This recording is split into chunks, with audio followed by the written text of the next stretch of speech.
सतगुर विटों वारिया जित मिलिया खसम संभालिया। जिन कर उपदेश ज्ञान अंजन दिया। इन्हीं नेत्री जगत निहालिया। खसम छोड़ दूजे लगे डुबे सेवन जा रिया। सतगुरु है बोहे था विरले किने विचारिया। कर कृपा पार उतारिया। कर कृपा पार उतारिया। परम सत्कार योग सतगुरु जी के पावन दरबार विच सुशोभित गुरु प्यारी साध संगत जीओ, वाहिगुरु जी का खालसा वाहिगुरु जी की फतेह। सतगुरु जी ने साडे ते अपार बख्शिश करके ये शब्द बाणी साडे जीवन के उधार लई प्रकाशित कीती है। बाणी के अंदर ये फरमान दर्ज हैं कि बाणी गुरु, गुरु है बाणी, विच बाणी अमृत सारे। बहुत सारे प्रमाण इस तरह के दिते जा सकते हैं। बाणी नूं असीं नमस्कार भी करते हाँ, पाठ भी करते हाँ, कीर्तन भी श्रवण करते हाँ, पर जिहड़ी असल गल है वो काफी दूर रह जाती है। कारण की है? कारण है कि असी इस बाणी नूं साधारण मनुख की बाणी नाल भी तुलना नहीं दिंदे। यानी कि असी साधारण मनुख की गलबात वर्गी भी इस बाणी नूं नहीं समझते। कोई बंदा गल करदा होवे ना ते दूसरा बंदा उहदी गल नूं ना समझे या ध्यान ना देवे ते फट बंदा कहंदा भी तू किधर तुरया जा रहा, तू मेरी परवाह ही नहीं कर रहा, मेरी गल ही नहीं सुन रहा, ध्यान दे।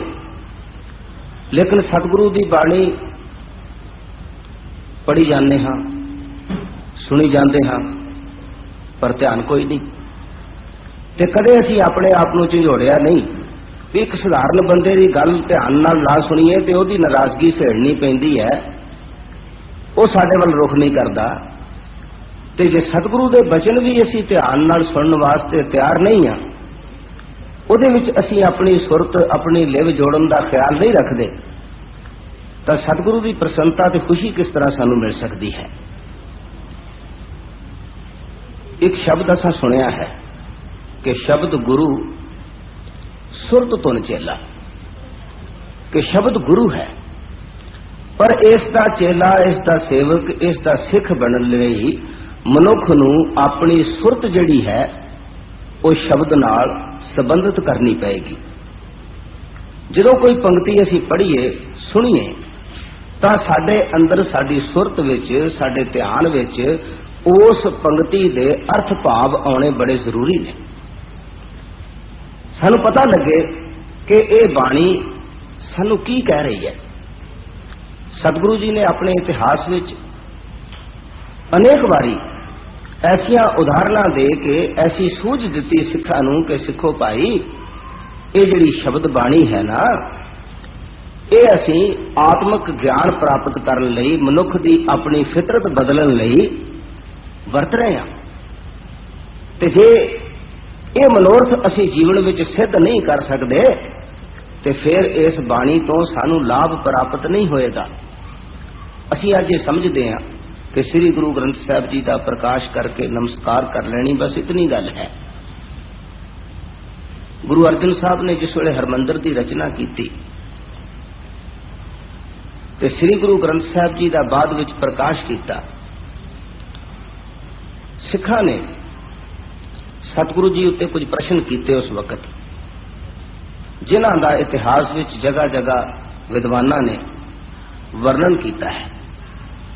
एक सवाल बड़ा गंभीर सी। सिख कहन लगे कि गुरु गरीब निवाज, तुसां ये तीर्थ बनाया है, ते तीर्थ तां अगे भी संसार विच बहुत ने, इतने तीर्थ होंदियां एक नवां तीर्थ सिरजण की जरूरत। सतगुरु सच्चे पातशाह कहन लगे, भाई ये गल समझण वाली है। असा ये जो तीर्थ रचिया है ना, ये इस तरह का तीर्थ नहीं कि लोग आउणगे, मत्था टेकणगे, कोई साजबाज करनगे, पूजा भेंट चाढ़नगे ते चले जाणगे। कहते नहीं, ये तीर्थ ज्ञान का तीर्थ है, विवेक का तीर्थ है। इत्थे जदों कोई मनुख आएगा ना, तां उस दे कन्नां विच शब्द दी, बाणी दी, उपदेश दी धुन पवेगी ते उहनूं कुछ सूझ मिलेगी, ज्ञान प्राप्त होगा कि मैं इस जीवन दे अंदर की करना है, मेरे जीवन का मनोरथ की है। ये रचना असा इस वास्ते रची है, इसका होर कोई प्रयोजन नहीं। और इहो कारण सी कि गुरु अर्जन साहब ने हरमंदर रज के ते जिथे अज श्री गुरु ग्रंथ साहब का प्रकाश है, उथे अपने आसन नूं खत्म कर दिता।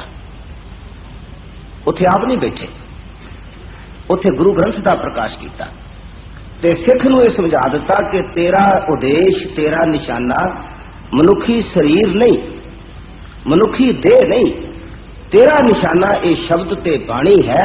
इस तो तू आत्मक उपदेश, इस तो तू आत्मक ज्ञान प्राप्त करने की कोशिश करनी है। जितना चिर इस शब्द बाणी नूं असी पूरे ध्यान नाल, एकाग्रता नाल समझण की कोशिश नहीं करते, साडी जिंदगी दे अंदर तब्दीली नहीं आती। श्री गुरु सच्चे पातशाह सतगुरु गुरु नानक देव जी महाराज का एक वचन है, कहने लोग तीर्थां ते नहाउण जाते हैं, चुब्बी मार के आ जाते हैं, कई समझते हैं कि साडी मैल उतर गई है, मैल लै गई है, भुलेखा पै जाता है। सतगुरु कहते ने असल तीर्थ की है? कहते ने तीर्थ नावण जाओ, तीर्थ नाम है, तीर्थ शब्द विचार, अंतर ज्ञान है। ये शब्द विचार जिहड़ा है ना, ये असल विच तीर्थ है। क्योंकि मनुख जो सतगुरु की बाणी सुनता है, तो भाई संतोख सिंह जी ने एक थां ते जिक्र किया, गुरु साहब ने उपदेश करदिआं सिखां नूं कहा भी बाणी किद्दां पढ़नी है। सिखां ने सवाल कर दिता ते सतगुरु कहन लगे भी देखो, बाणी पढ़दिआं एक गल ध्यान विच रखनी है, वो किहड़ी भी क्या गुर कहे, कहे हम कहां। जिस वेले बाणी पढ़ीए तो यह ख्याल रखिए कि सतगुरु की कहते ने ते साडा मन की कहता है। तुलना करनी है, जिदा असीं किसी बंदे की गल सुनते तुलना करते भी ये की कहता है, मेरी की लोड़ है, तो उहदे च असीं निर्णय करते हैं भी सानूं लाभ किस गल विच है, फायदा किस गल विच है, किहड़ी गल सानूं करनी चाहिए है। कहने जिस वेले ये बाणी पढ़ीए तो ये ध्यान विच रखिए कि क्या गुर कहे, कहे हम कहां। फिर की होएगा, सने सने मोड़ो मन महा। कहने महान बलवान शक्तिवान जो मन है, इस तरह असी हौली हौली मोड़न दे समर्थ हो सकांगे, इनू तब्दील कर सकांगे। इस तरह असी मन दे संस्कार बदलन की शक्ति अपने अंदर पैदा कर लवांगे।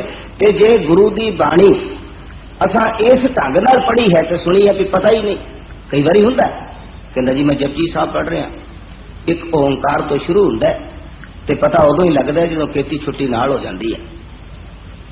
किथे की लिखिया है इस गल का कोई पता नहीं। दौड़ लगी है कि इतने चिर विच इतना पाठ खत्म कर दियो, इतने चिर विच इतना पढ़ दियो। बस मैनू क्षमा करना जे ये गल सच होंदी कि बहुत सारा पढ़न नाल, बहुत सारा वाचन नाल ते बड़ी तेजी नाल पढ़न नाल कोई गल बन सकती है, तो श्री गुरु ग्रंथ साहब के अंदर अनेकां वारी इस गल का खंडन ना हुंदा।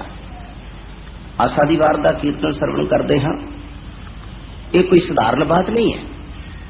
आसा दी वार दे कीर्तन विच वार दियां पौड़ियां श्लोकां दे अंदर असल विच मनुख दी रोजाना जिंदगी दे अंदर वापरन वालियां जिहड़ियां धार्मिक, समाजिक, राजनीतिक उतार चढ़ाव दीयां गल्लां ने ना, उन्हां सारियां वल्लों अवेयर करने वास्ते सब कुछ लिखा गया।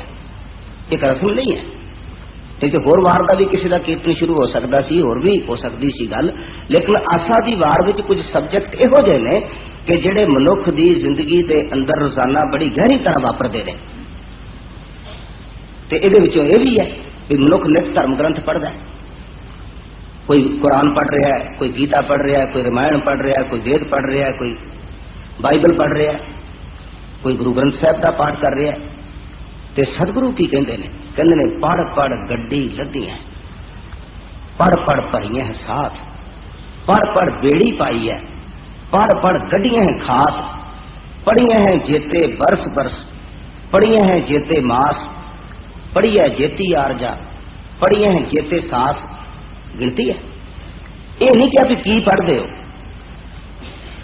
केड़ा ग्रंथ पढ़ते हो। असीं बड़े डबल स्टैंडर्ड में जीव रहे हैं कि जे ब्राह्मण कोई इदां दी गल करदा ते गलत है, जे असीं करांगे तो किदां ठीक हो जाऊ। गुरु साहब ने तो सारे मनुखा की गल कीती है, ते ये गल आखी नहीं कि असीं किसी एक बंदे की गल कर रहे हाँ। वो कहते ने साधारण बंदे का जिहड़ा धार्मिक कर्म कांड है, असीं उस दी गल कर रहे हाँ। ते सतगुरु कहते ने इस ढंग नाल भावें कोई किन्ना पढ़ी जावे ते आखे मैं इतने ग्रंथ पढ़ लेने, इतने पाठ कर लेने, जो मर्जी कही जावे, अंदरों जिहड़ी तत्त की गल है वो बंदे नूं प्राप्त नहीं हुई। इस करके सतगुरु कहते ने नानक लेखा एक गल होर होमै चखना चाख। बाकी तो कहते सिर्फ अहंकार ही है कि मैं इतना पाठ कर लिया, इतना दान कर लिया, इस तो सिवा होर कुछ नहीं। इसलिए गुरु साहब ने ये जो शब्द बाणी का प्रकाश किया है, ये मनुख नूं सूझ देण लई, मनुख नूं ज्ञान देण लई, मनुख की जिंदगी की तब्दीली वास्ते ये साधन वरत्या है। ते जे असीं इस साधन नूं जिसनूं गुरु साहब ने इस ढंग नाल वरतों विच लिआंदा है, उसे ढंग नाल असीं वरतों विच नहीं लिआउंदे, तां इसका मतलब है कि असीं भी उस तरह ही जिस तरह कोई बंदा मूर्ति नूं मत्था टेकदा है, ते असीं भी श्री गुरु ग्रंथ साहब नूं एक आकार समझ के मत्था टेक दिंदे हां। तत् ग्रहण की गल रह जाती है। कितने मनुख ने जो श्री कृष्ण की मूर्ति तस्वीर तो वाकफ ने, लेकिन गीता तो वाकफ नहीं है। कितने मनुख ने जिहड़े होर देवी देवतियां दी तस्वीरां ते बुतां तो वाकफ ने, लेकिन उन्हां दा जिहड़ा आत्मिक ज्ञान है उहदे तो बिल्कुल वाकफ नहीं। और सतगुरु सच्चे पातशाह ने एक ट्रेजेडी, एक त्रासदी मनुखी जीवन की देखी कि अनगिनत लोग देवी देवतियां की पूजा करते, मंदिरां मसीतां विच जांदे ने, पर धर्म के असल ज्ञान तो लोग बहुत दूर ने। पंडितां ने, मैनूं क्षमा करना एक गल बड़ी ध्यान वाली है, पंडितां ने गुरु साहब की मुखालफत की सी सिर्फ इस नुकते उत्ते कि यह जिहड़ा ब्रह्म ज्ञान है, आत्मिक ज्ञान, ये तुसीं आम लोकां दी बोली विच लोकां नूं क्यों दसना शुरू कर दिता है। लोग साडे मुथाज रहन, सानूं पुछण आण के, ते जिहदा जिसनूं साडा चित करे उहनूं दसीए, जिहनूं चित करे ना दसीए। ते तुसीं ते शरेआम लोकां दे अंदर ये गल प्रचारनी शुरू कर दी, आम ते सधारण बोली दे अंदर ये गल बड़ी वड्डी माड़ी है जिहड़ी तुसीं कर रहे हो। ते सतगुरु सच्चे पातशाह ने कहा कि ये जितने मनुख ने ये सारे वाहिगुरु अकाल पुरख के ज्ञान के अधिकारी हैं। इन्हां सारियां नूं पता होना चाहिए कि साडे जीवन का मनोरथ की है। और गुरु साहब ने पंडित के विरोध करने की कोई परवाह नहीं की। ते इस साधारण भाषा बोली के अंदर उन्होंने ये आत्मिक ज्ञान सानू दिता।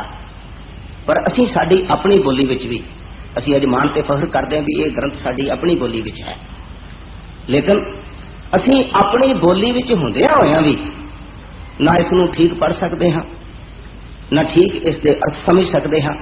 क्यों? क्योंकि असी अपनी परंपरा जिहड़ी सी ना कि ये बाणी जिहड़ी है ये असां आत्मिक ज्ञान लई पढ़नी है, खुद पढ़नी है, आप विचार करना है, ये परंपरा असी छड़ दिती ते असी उसे ब्राह्मणी परंपरा वाल आ गए, जिहदे विच इह सी भी किसी कोलों कोई ग्रंथ पढ़ा लो ठीक है, उन्होंने तुहानूं मिल जाएगा। असी इस परंपरा विच उलझ गए। सतगुरु कहते ने वेद पाठ संसार की कार, पढ़ पढ़ पंडित करें विचार। असी उस रस्ते उत्ते तुर पए। गुरु साहब ने जो ये पंक्तियां लिखियां तो एक प्रमाण दिता। कह लगे बाणी की है, ये शब्द की है। कह लगे इस तरह जिस तरह कोई घर में हनेरा हो ना तो दीवा बाल दिता जाता है, इसे तरह ये आत्मिक ग्रंथ जेड़े ने ये दीवे का काम करते हैं, रोशनी का काम करते हैं। सतगुरु कहते ने दीवा बड़ा अंधेरा जाए, वेद पाठ मत पापा खाए। कहते ने धर्म ग्रंथ जिहड़े ने इन्हां तो प्राप्त होई मत विच इन्नी समर्थ है जे दीवा बल पवे ते हनेरा नहीं रहिंदा, फिर पापां वाली बिरती मनुख दी नहीं रहिंदी। इस वास्ते सतगुरु कहते ने कि ये बाणी ये शब्द ये धर्म ग्रंथ इसलिए हम सतगुरु थां ते होर कहते ने पोथी पुराण कमाई है, ये कमाई वास्ते ने। पर कमाई ते बंदे नूं तां ही होएगी, कमाई ते मनुख तां ही करेगा जे उस नूं पता लगे भी इस बाणी दे अंदर की लिखा होया है। जे उन्हें यही ना पता लगे कि ये डायरेक्शन जिहड़ी है सामने लिखी हुई किधर दी है, पढ़ ही ना सके हो या उन्हें पता ही ना लगे भी किधर नूं जाना है, तो वह मंजिल तक किवें पहुंचेगा। सतगुरु सच्चे पातशाह ने मनुखा नाल बड़ी हमदर्दी बड़ा हित करके ते उन्हां कोलों पर्दा नहीं किया, लुका के नहीं रखी गल, जो उन्हां नूं आत्मक ज्ञान प्राप्त सी इस बाणी के अंदर लोकां दे हवाले कर दिता। और इस नूं साडीआं पुरातन लिखतां ने कहा कि यह सब तो उत्तम ते श्रेष्ठ खजाना सी गुरुआं दा, जिहड़ा ये कीमती धन सी, ये कीमती सरमाया है जिहड़ा सतगुरु सच्चे पातशाह ने साडे हवाले कीता। ख्याल करना इतिहास की एक घटना है। गुरु नानक साहब जिस वेले ज्योति जोत समाए, भाई लहणा जी ने गुरियाई दी ते पुत्रा ने ख्याल किया भी ये करतारपुर की जमीन जायदाद ये सब कुछ ये भी हुण भाई लहणा सांभ लेगा, साडे ते पल्ले कुछ नहीं पैना, क्योंकि वो असल सरमाया इसे नूं समझदे सी ते समझदे सी भी रोटियां ने जिंदगी भर दियां। सतगुरु जी ने कौतुक की कीता भी भाई लहणे नूं गुरियाई दे के ते उत्थे रहण ही नहीं दिता, उन्होंने खडूर तोड़ दिता। ते पुरानियां लिखतां विच कुछ लफ्ज ने कि तब बाबा नानक अपना खजाना गुरु अंगद का हवाला किया। ते खजाना की सी, जिहड़ी शब्द बाणी की पोथी सी ना, वो भाई लैण नूं दित्ती कि लै पुरखा ये लै जा, यही काम की चीज है। ये संकेत है, ये साथी इस गल का दृष्टांत है कि यह कीमती खजाना साडे हवाले गुरु साहब ने किया। ते जे असीं इहनूं दब छड्डीए, इहनूं फोड़ के पढ़ के विचार के ना वेखीए, तां इहदे विचों आत्मक जिंदगी का सरमाया जिहड़ा सानूं मिल सकदा, जिहदे नाल साडी आत्मा अमीर हो सकती है, असीं चंगे विचारां वाले ते चंगे चरित्र वाले लोग बन सकते हैं, वो नहीं होएगा। पुराने सिखां दी असीं गल्लां करदे हां, कहने उन्होंने शहादतां दे दित्तियां, उन्होंने करैक्टर बड़ा उच्चा रखिया है, सारा कुछ किस धुरे ते सीगा। माफ करना, इहदा धुरा असल विच बाणी सी, इहदा धुरा ये आत्मक विचार सी। जदों मनुख दे आपा जिहड़ा है वो चंगी विचार नाल प्रबल हो जाए तां उस नूं फिर दुनिया का कोई झक्खड़, दुनिया का कोई तूफान, दुनिया के कोई विकार जिहड़े ने वो डुला नहीं सकते। इसलिए असीं सारे श्री गुरु ग्रंथ साहब जी की हजूरी विच इस वास्ते एकत्र होंदे आ, नमस्कार भी इसलिए करते हाँ, बाणी भी इसलिए पढ़ते हाँ कि इहदे विचों सानू आत्मक ज्ञान प्राप्त होवे ते सानू सोझी पवे कि साडे जीवन का मनोरथ की है। सतगुरु सच्चे पातशाह ने साफ गल कही है, वो कहते हैं कि इस बाणी विच सब कुछ मौजूद है, जिहड़ा इस बाणी नाल जुड़ेगा वो समझ लो कि गुरु नाल जुड़ गया। गुरु इस बाणी तो बाहर नहीं है, ये गुरु का आपा है। सतगुरु गुरु अर्जन साहब ने सिखां नूं कहा सी कि तुसी शरीर के पुजारी नहीं, तुसी शब्द दे शब्द के पुजारी हो।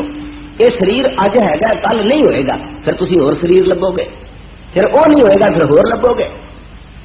कहने लगे सतगुर केर शरीर है जो सब काल समय सब न दरसै है, शब्द हृदा गुर का ये जानो उत्तम है सब काल रहे हैं।